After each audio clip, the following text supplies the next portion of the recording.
தேசிய கட்சியாக இருக்கக்கூடிய பாஜக வந்து தமிழகத்துல கால் பதிக்கணும் அப்படின்னு ரொம்ப தீவிரமா முனைப்பு காட்டிக்கிட்டு வராங்க. அதிமுக கூட கூட்டணியில வர இருக்காங்க. ஸோ நாங்கள் ஆட்சிக்கு வரும் பட்சத்தில் பார்த்தீங்க அப்படின்னா பெண்களுக்கு மாதந்தோறும் 2000 ரூபாய் வந்து வழங்கப்படும். அது மட்டும் இல்லைங்க, சிறப்பு நிதியாக அக்கௌண்ட்ல 10,000 ரூபாய் வந்துட்டு வழங்கப்படும் அப்படின்ற மாதிரியும் சொல்லியிருக்கிறாங்க.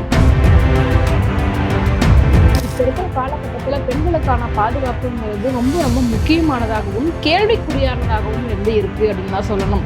ஏன்னா வந்து 0 FIR அப்படின்றத வந்து கொண்டுட்டு வரப்போகிறோம். இதன் மூலமாக பெண்களுடைய பாதுகாப்பு வந்து உறுதி செய்யப்படும்.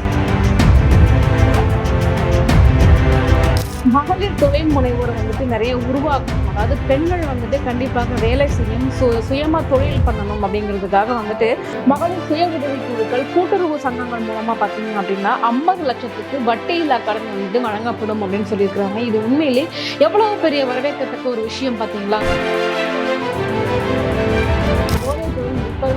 இரும்பு கரம் கொண்டு முடக்குவேன் அப்படின்னு சொல்லிட்டு சிஎம் வந்து சொன்னாரு. ஆனால் அந்த ஒரு திட்டமானது வந்துட்டு வெற்றியா தோல்வியா அப்படிங்கிறத உங்க கண் பார்வைக்கு நான் விட்டு வெளியிடேன்.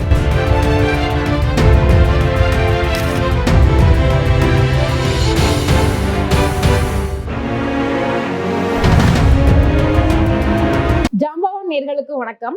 நம்ம இப்ப என்ன பார்க்க போறோம்னு பாத்தீங்க அப்படின்னா, தேர்தல் நெருங்கி கொண்டிருக்கிறது அப்படின்னும் போது நிறைய கட்சிகள் வந்துட்டு தங்களுடைய தேர்தல் வாக்குறுதிகளை வந்துட்டு மக்கள் மத்தியில வந்துட்டு வெளியிட்டு வராங்க. குறிப்பாக பாத்தீங்க அப்படின்னா தேர்தல் அப்படின்னாலே தேர்தலுடைய கதாநாயகன் யாருன்னு பார்த்தா அவங்க வெளியிடக்கூடிய அந்த தேர்தல் வாக்குறுதி தான் எலெக்ஷன் மேனிஃபெஸ்டோ அப்படின்னு சொல்லுவாங்க. ஸோ நாங்க ஆட்சிக்கு வந்தா என்னென்ன மாதிரியான நல்லதெல்லாம் நாங்க செய்ய போறோம், மக்களுக்கு எந்த மாதிரியான நன்மைகள்லாம் கிடைக்க போகுது அப்படிங்கிறத தங்களுடைய தேர்தல் வாக்குறுதியா வந்துட்டு கொடுக்க போறாங்க. ஸோ இந்த வாக்குறுதிகள் வந்துட்டு எந்த அளவுக்கு மக்கள் மத்தியில வந்து ரீச் ஆகுது, எந்த அளவுக்கு சாத்தியக்கூறுகள் இருக்கு நிறைவேற்றும் வகையில, எந்த அளவுக்கு இது மக்கள் கிட்ட வந்துட்டு போய் சேரப்போகுது, மக்கள் இதை எந்த அளவுக்கு ஆதரிக்க போறாங்க அப்படிங்கறத தான் நம்ம இப்ப வந்து பார்க்க போறோம். ஸோ நிறைய கட்சிகள் வந்துட்டு விதவிதமான வாக்குறுதிகள்லாம் கொடுத்துக்கிறத பார்த்துருப்பீங்க. இப்படியெல்லாம் கூட வாக்குறுதி கொடுக்க முடியுமா அப்படின்னு யோசிக்கிற அளவுக்கு கூட கட்சிகள் வந்து கொடுத்துருப்பாங்க. இப்ப நம்ம என்ன பார்க்க போறோம் பாத்தீங்க அப்படின்னா, பாஜக தேசிய கட்சியாக இருக்கக்கூடிய பாஜக வந்து தமிழகத்துல கால் பதிக்கணும் அப்படின்னு ரொம்ப தீவிரமா முனைப்பு காட்டிக்கிட்டு வராங்க. அதிமுக கூட கூட்டணியில வர இருக்காங்க. சோ ஒருவேளை பாஜக ஆட்சிக்கு வரும் பட்சத்துல எந்த மாதிரியான விஷயங்கள்லாம் வந்துட்டு நல்லது நடக்க போகுது, எந்த மாதிரியான விஷயங்கள்லாம் வந்துட்டு முன்னெடுப்பு செய்ய போறோம், அதற்கான தேர்தல் வாக்குறுதிகளை வந்துட்டு வெளியிட்டு இருக்கிறாங்க.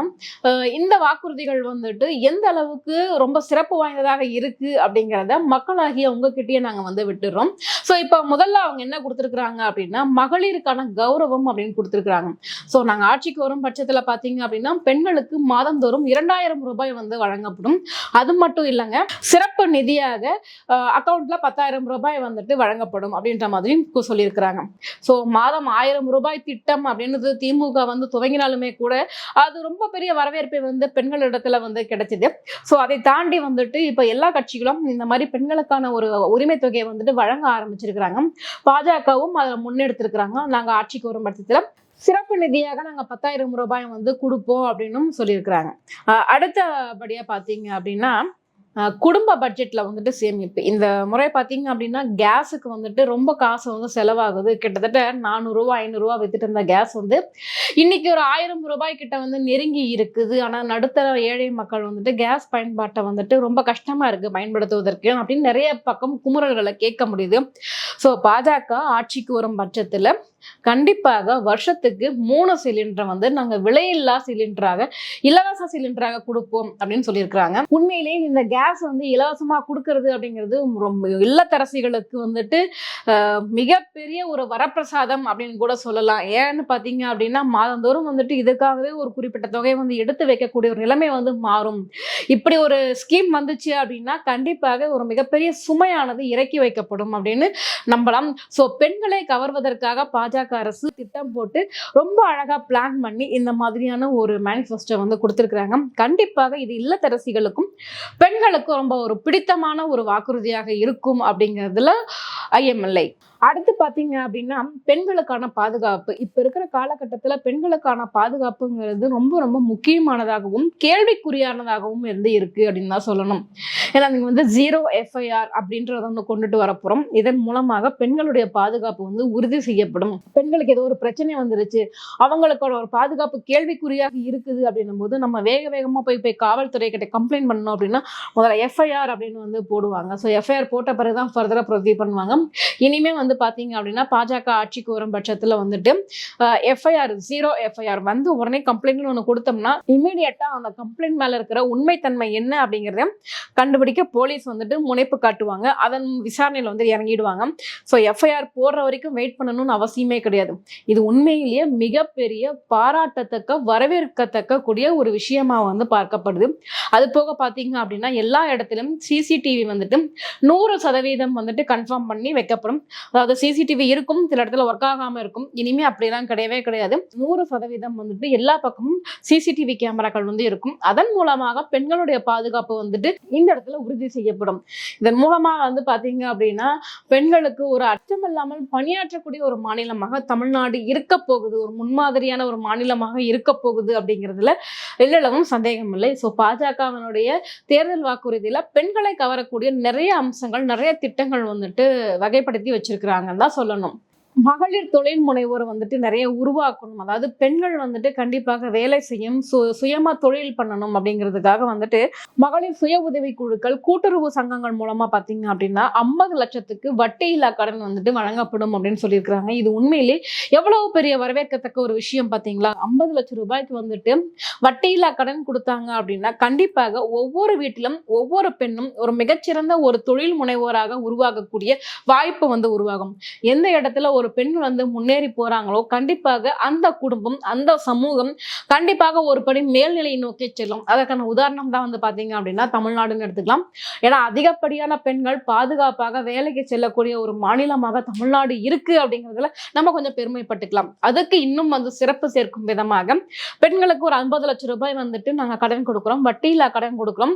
கண்டிப்பாக இந்த வட்டி இல்லா கடன் மூலமாக பெண்கள் தங்களுடைய தொழில் ஆசையை வந்துட்டு நிறைவேற்றிக்கலாம். ஒரு மிகப்பெரிய ஒரு தொழிலதிபர்களாக வரக்கூடிய ஒரு வாய்ப்பு வந்துட்டு இந்த ஒரு ஸ்கீம் மூலமா பெண்களுக்கு ஏற்படுத்தப்பட்டிருக்கு அப்படிங்கிறதுல ஐயம் இல்லை.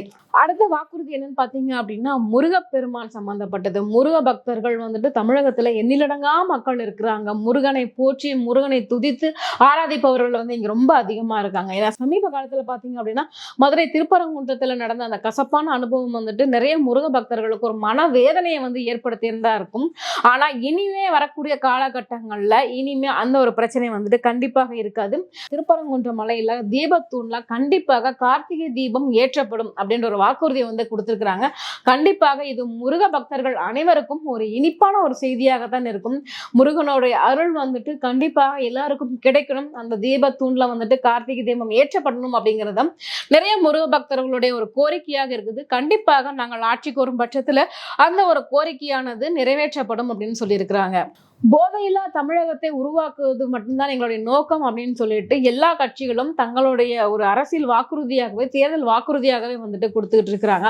ஆனா அதற்கான முன்னெடுப்புகளை எப்படி எடுக்க போறாங்க அப்படிங்கிறது தான் வந்துட்டு எல்லாருடைய ஒரு சந்தேகமாக தான் இருக்குது. அதுல பாத்தீங்க அப்படின்னா தமிழகத்துல போதை ஒழிப்பு துறைன்னு ஒரு துறை வந்துட்டு கட்டாயமாக காவல்துறையில் ஏற்படுத்தப்படும் அப்படின்னு சொல்லியிருக்கிறாங்க. ஸோ இந்த மாதிரி ஒரு திட்டம் வந்துட்டு நீங்க ஏற்படுத்தப்படும் போது கண்டிப்பாக போதையில்லா ஒரு மாநிலமாக தமிழ்நாடு உருவாக்கக்கூடும். வியாபாரிகளும் போதைப் பொருள் விற்பவர்களை வந்துட்டு இரும்பு கரம் கொண்டு முடக்குவேன் அப்படின்னு சொல்லிட்டு சிஎம் வந்து சொன்னாரு.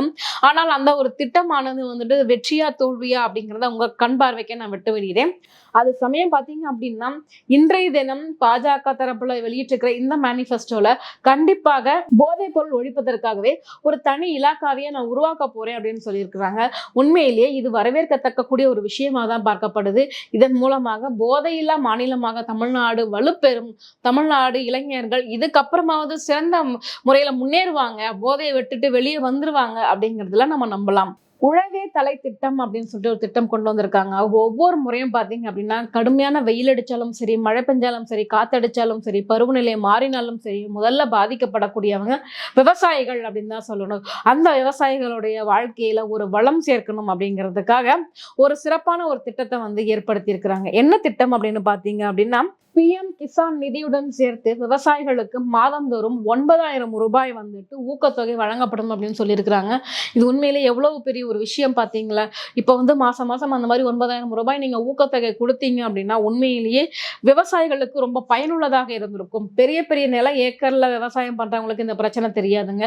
1 ஏக்கரா 2 ஏக்கரா வச்சு ஏதோ முடிஞ்ச அளவு விவசாயம் பண்ற அந்த விவசாயிகளுக்கு இந்த நிதி உதவியானது மிகப்பெரிய ஒரு வரப்பிரசாதமாக இருக்கும்.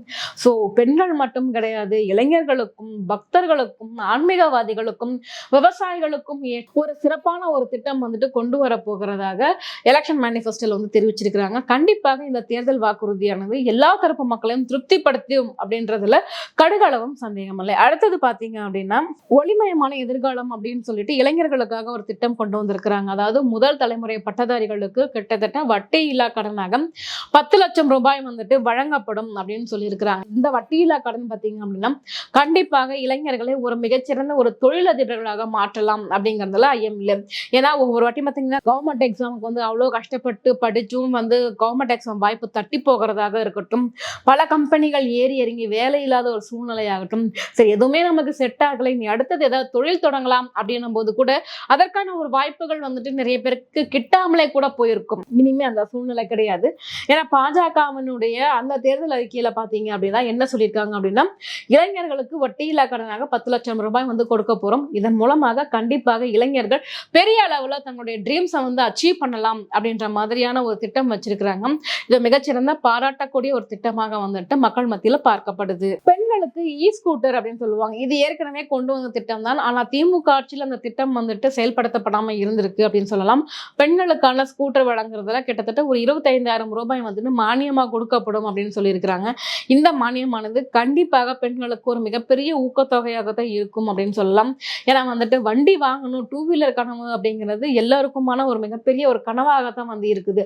அப்படிப்பட்ட ஒரு கனவை வந்துட்டு நிறைவேற்றுவதற்காக கட்சிகள் தங்களுடைய கைகளை கொடுத்து பெண்களை முன்னேற்றுவதற்காக ரொம்ப தீவிரமா முனைப்பு காட்டிட்டு வராங்க.